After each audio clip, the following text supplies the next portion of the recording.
భారత్ చైనాల ఆర్థిక వ్యవస్థలు ప్రపంచంలోనే వేగంగా వృద్ధి చెందుతున్నదిగా ముఖ్యమంత్రి చంద్రబాబు నాయుడు చెప్పారు. భారత్కు 2 నుంచి 300 కోట్ల బిలియన్ డాలర్ల హార్డ్వేర్ ఉత్పత్తులను దిగుమతి చేసుకుంటున్నామని, దీనికి స్వస్తి పలికే విధంగా భారత్లోనే ఈ తయారీ పరిశ్రమలు నెలకొల్పే విధంగా అన్ని వసతులు కల్పిస్తున్నామని ముఖ్యమంత్రి Chandrababu Naidu China electronic hardware దిగ్గజాలకు స్పష్టం చేశారు.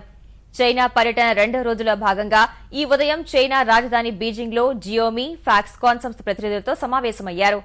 ప్రధాని నరేంద్ర మోదీ నేతృత్వంలో భారత్లో పెట్టుబడులకు అనువైన వాతావరణం కల్పించామని వివరించారు. ఆంధ్రప్రదేశ్ సహజంగా పరిశ్రమల స్థాపనకు ఎన్నో అవకాశాలున్న రాష్ట్రంగా అభివర్ణించారు. ఆంధ్రప్రదేశ్లో నీరు, విద్యుత్ కొరత లేదని, పరిశ్రమలు నెలకొల్పేందుకు 21 రోజుల్లోగా అనుమతులిచ్చే పారదర్శక విధానం అమలు చేస్తున్నామని చంద్రబాబు చైనా సంస్థల ప్రతినిధులకు వివరించారు. ఐటీ రంగంలో సాఫ్ట్వేర్ నిపుణులు ప్రపంచవ్యాప్తంగా అన్ని దేశాల్లోనూ ఉన్నారని, ఇది భారత్ బలాన్ని సూచిస్తోందని చెప్పారు. ఎలక్ట్రానిక్, హార్డ్వేర్ రంగాల్లో పరిశ్రమల స్థాపనకు ముందుకు రావాలని చంద్రబాబు ఆహ్వానించారు.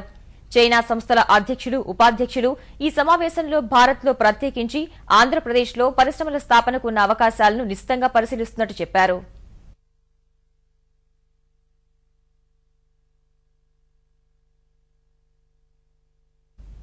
ప్రపంచ స్థాయి ప్రమాణాలతో అమరావతిని నిర్మిస్తున్నామని ముఖ్యమంత్రి చంద్రబాబు చైనాలో స్పష్టం చేశారు. షియామీ, ఫాక్స్కాన్, సినోమాక్ కంపెనీ ప్రతినిధులతో భేటీ తర్వాత షంజన్ సుమిక్, సీమెన్స్ ప్రతినిధులతో భేటీ అయ్యారు. రాష్ట్రంలో పెట్టుబడులకు ఉన్న అవకాశాలను వారికి వివరించారు. రాష్ట్ర రాజధానికి సింగపూర్ సహాయం చేస్తుందని చెప్పారు. రాష్ట్రంలో ఎలక్ట్రానిక్స్, హార్డ్వేర్ పెట్టుబడులు పెట్టేందుకు షంజన్, సీమెన్, సుమిక్స్ ఆసక్తి చూపాయి. New city, Singapore government is working to give the seed capital. Master plan details they are preparing. Already they have given capital region master plan details. Now they are going next step, capital area and also ultimately seed capital the master plan details for execution. This will be world class city we wanted to build, Amaravati. Capital name is Amaravati.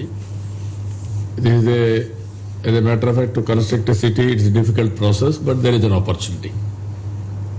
It is nobody, very rarely one has to get an opportunity to build a capital. That is the opportunity available.